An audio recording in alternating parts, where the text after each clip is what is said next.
ఇల్లు ఇల్లాలు పిల్లలు మే 22 ఎపిసోడ్. రామరాజుపై తిరగబడ్డ ప్రేమ. మీరు వద్దన్నా సరే ట్యూషన్ చెప్పే తీరుతా. ధీరజ్ కష్టంలో భాగం పంచుకోవాలని అనుకున్న ప్రేమ ట్యూషన్ చెప్పాలని నిర్ణయించుకుంటుంది. ప్రేమ అలా ట్యూషన్ చెప్పడం ఇష్టం లేని శ్రీవల్లి రామరాజు దగ్గరికి వెళ్ళి పొగపెట్టేస్తుంది. దాంతో రామరాజు తనకు చెప్పకుండా ఇలా ట్యూషన్ చెప్పాలని నిర్ణయం తీసుకోవడంతో ఆగ్రహం వ్యక్తం చేస్తాడు. ట్యూషన్ చెప్పడానికి వీల్లేదని హుకుం జారీ చేస్తాడు. ఆ తర్వాత ఏం జరిగిందో నేటి ఎపిసోడ్లో చూద్దాం. రామరాజు లాంటి తండ్రి కుటుంబంలో ఒక్కడుంటే చాలు, కాపురాలు కూలిపోవడం ఖాయం అన్నట్టుగా సాడిస్టుగా మారాడు. కొడుకు కోడలు కాపురం చేసుకోనియకుండా పెద్దరికం పేరుతో ఇంట్లో వాళ్ళందరిపై పెత్తనం సాగిస్తూ తన సాడిజం మొత్తం చూపిస్తున్నాడు. కొత్తగా వచ్చిన కోడలు శ్రీవల్లి కంటే రామరాజుతోనే పెను ప్రమాదం ఏర్పడటాన్ని నేటి ఎపిసోడ్లో చూసాం. ట్యూషన్ విషయంలో ప్రేమ వేదవతులు ఎన్ని విధాలుగా సర్ది చెప్పడానికి చూసినా రామరాజు వినిపించుకోడు. దాంతో ప్రేమ రివర్స్ అవుతుంది. మీకు చెప్పాలని అనుకున్నాం, ఇంతలో పిల్లలు వచ్చేయడం చెప్పడం కుదరలేదు. ఇంత చిన్న విషయానికి ఎందుకంత ఫీల్ అవుతున్నారో నాకు అర్థం కావడం లేదు అని అంటుంది ప్రేమ. ఇది నీకు చిన్న విషయమే కావచ్చు, ఇది నా ఇంటి గౌరవానికి మచ్చ తెచ్చే విషయం అని బొచ్చులో కబుర్లు చెప్తాడు రామరాజు. వీడి మాటలకంతా బిత్తరపోతారు. ఇక ప్రేమ అయితే, నేను ట్యూషన్ చెప్తే మీ పరువు పోవడం ఏంటో నాకు అర్థం కావడం లేదు అని ఎదురు తిరుగుతుంది.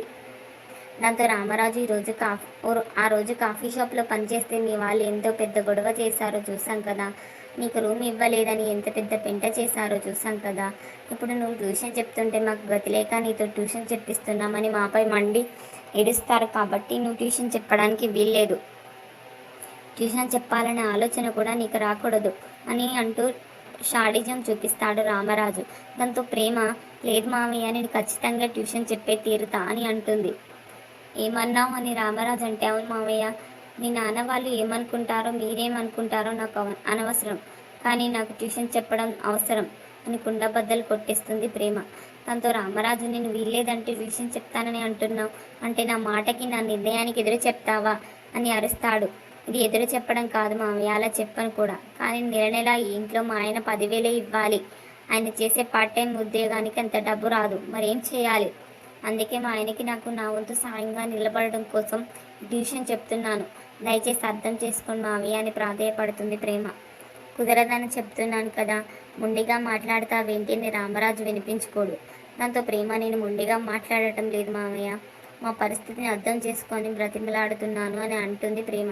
చూడు, నేను మీ వాళ్ళతో మాటలు పడదలుచుకోలేదు, నేను కష్టపెడుతున్నానే అవమానాన్ని ముయ్యదలుచుకోలేదు, నా గౌరవాన్ని ఇంటి పరువును వీధిలో పడేయదలుచుకోలేదు, అందుకే ట్యూషన్ చెప్పాలనే ఆలోచనను నీ మనసులో నుంచి తీసేయి అని మూర్ఖంగా మాట్లాడతాడు రామరాజు.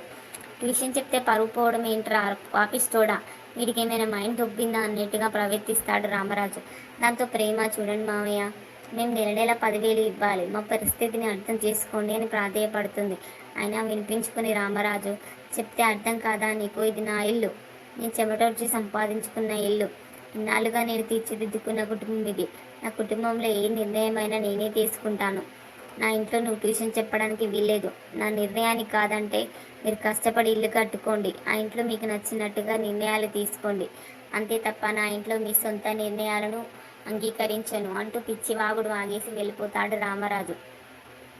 ఇక ప్రేమ ట్యూషన్ చెప్పకుండా చేయడంతో శ్రీవల్లి రాక్షసానందం పొందుతుంది. ప్రేమ ఇంట్లోకి వచ్చి కన్నీళ్లు పెట్టుకుంటుంది.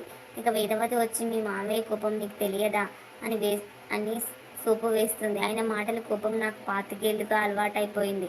ఈ విషయంలో మీ మామయ్య కోపంగా మాట్లాడినా కూడా అది కరెక్ట్ అనిపించింది. ఆ రోజు నువ్వు కాఫీ షాప్లో పనిచేస్తే కప్పులు కడిగిస్తున్నామని రచ్చరచ్చ చేశారు.